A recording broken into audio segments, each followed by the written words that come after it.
gardien de la Sainte Famille, époux fidèle, Père vigilant, dans la confiance tu n'as pas craint de recevoir chez toi Marie, l'aurore du salut.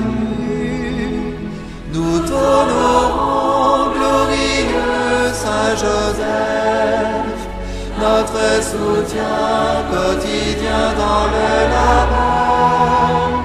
Tu as veillé sur Jésus comme un père, oh veille sur nous et conduis-nous à lui.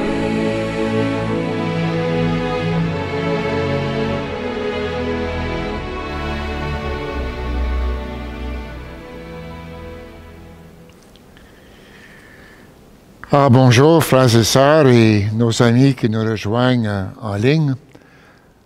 Nous voici pour le dernier tiers de la neuvaine à Saint-Joseph, et cette fois avec le pape François et sa lettre apostolique intitulée Patre Cordis, avec un cœur de Père. Alors, au nom du Père et du Fils et du Saint-Esprit, Amen. D'abord, j'aimerais vous dire que la lettre, pour un document du magistère, elle n'est pas longue, une douzaine de pages. Elle est dans un langage familier et bien abordable, un langage simple, et vous allez le voir que je vais la citer amplement lors de mes présentations. François appelle sa lettre une réflexion personnelle et dans le contexte de la pandémie. Et c'est bien ça la tonalité du document, une réflexion personnelle. Et on sent que François est un bon ami de Saint-Joseph depuis longtemps. Il a choisi la fête de Saint-Joseph le 19 mars pour l'inauguration de son pontificat. Et j'ai vu des items comme Saint-Joseph qui dort. Il a une statue de Saint-Joseph qui dort dans son bureau, je crois. Et vous en avez une photo ici. Vous voyez les petites lettres ou les petits papiers qui sont sous la statue et que François accorde à Saint-Joseph avant de se coucher. Et pour qu'il dorme dessus et qu'il rêve dessus. Voici ce qu'il dit dans un texte du 16 janvier à Manille, lors d'une rencontre avec les familles. Je voudrais aussi vous dire une chose personnelle. J'aime beaucoup Saint-Joseph parce que c'est un homme fort et silencieux. Et sur mon bureau, j'ai une image de Saint-Joseph en train de dormir. Et en dormant, il prend soin de l'Église. Oui, il peut le faire, nous le savons.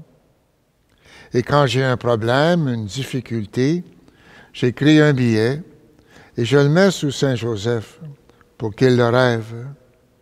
Cela veut dire qu'il prie pour ce problème. Alors, je vous encourage à lire la lettre. Vous allez avoir des échantillons pendant ma présentation. Et pour un document du magistère, c'est vraiment souvent qu'ils sont perçus comme peut-être trop formels ou trop longs. Celui-ci est bien abordable. Alors, dans son introduction, et c'est là que je me situe ce soir, dans l'introduction à la lettre, Saint Joseph il évoque Saint-Joseph à travers la Bible, où il est manifeste dans le Nouveau Testament, en particulier dans l'Évangile de Matthieu et de Luc, et ensuite son importance dans l'histoire du magistère pontifical. Et ensuite, il ajoute ceci, et je cite, « Alors, par conséquent, à l'occasion des 150 ans de sa déclaration comme patron de l'Église catholique, faite par le bienheureux Pie IX, le 8 décembre 1870, je voudrais, comme dit Jésus que la bouche exprime ce qui déborde du cœur. Pour partager avec vous quelques réflexions personnelles sur cette figure extraordinaire, si proche de la condition humaine de chacun d'entre nous.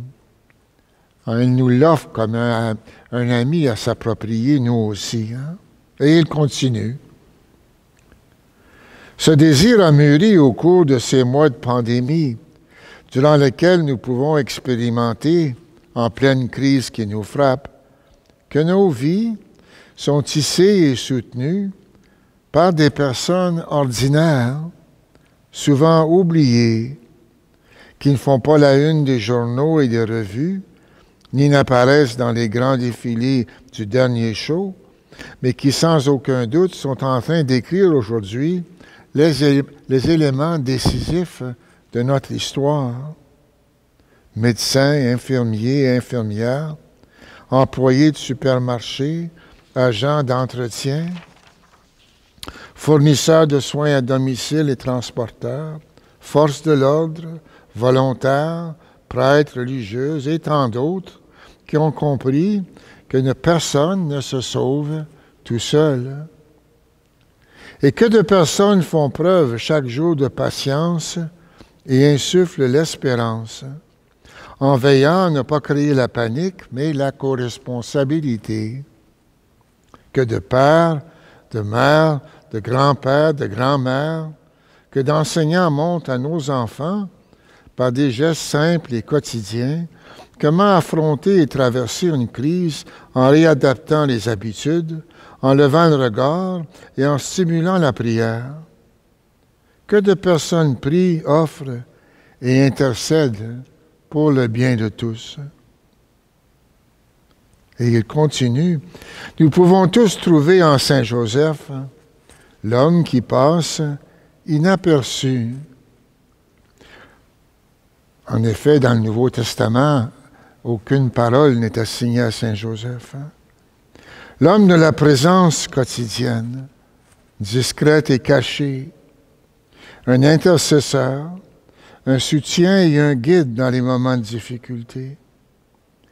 Saint Joseph nous rappelle que tous ceux qui apparemment sont cachés ou en deuxième ligne jouent un rôle inégalé dans l'histoire du salut.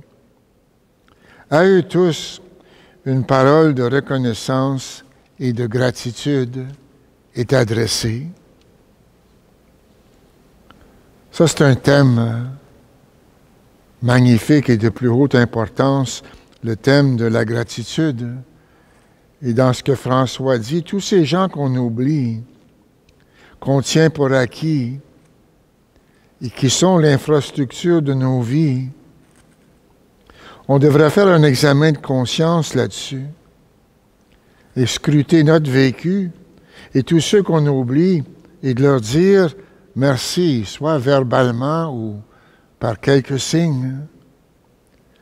La gratitude comme chrétien devrait être le rythme fondamental de notre vie.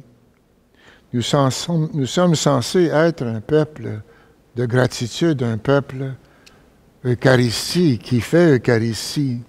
Et le mot veut dire simplement merci. Puis merci nous tourne hors de nous-mêmes. Vous savez, le manque de gratitude dans notre culture actuelle est colossal. On ne sait pas apprécier ce que nous avons. On est tellement refermé sur nous-mêmes. On réclame beaucoup. On apprécie peu. Et sans doute que cette pandémie est en train de nous aider à prendre conscience de tout ce qu'on tient pour acquis et qu'on apprend à désirer. Je termine avec un petit fait divers.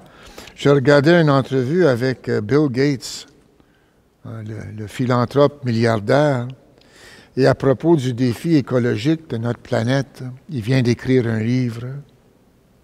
Et il disait en passant, quand on étudie ça de plus près, on constate que c'est incroyable ce qui est requis pour que la vie existe. Encore plus la vie sur notre planète. C'est absolument extraordinaire. a peut-être un petit projet carême. En se levant le matin, en mettant nos pantoufles, trouver 5 raisons pour dire merci, peut-être en commençant avec nos pantoufles.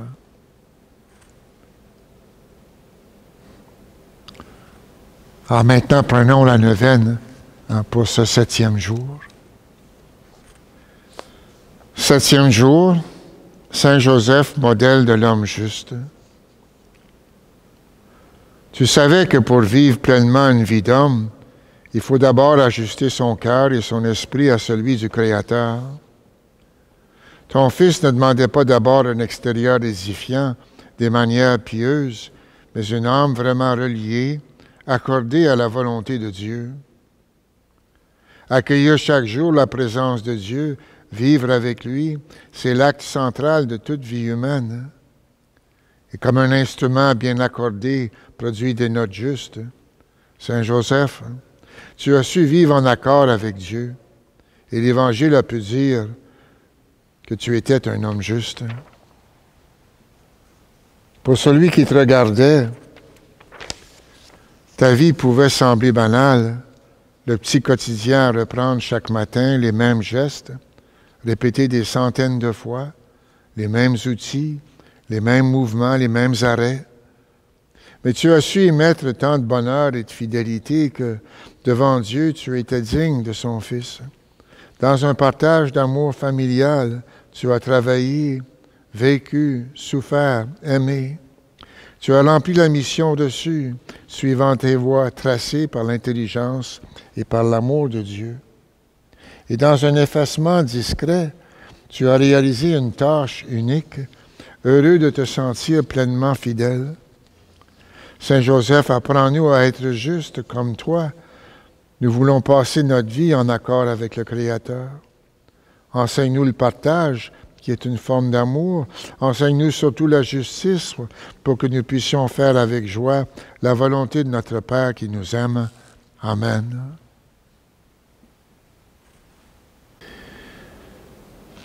Prière à Saint Joseph. Salut, gardien du Rédempteur, époux de la Vierge Marie. À toi, Dieu a confié son Fils.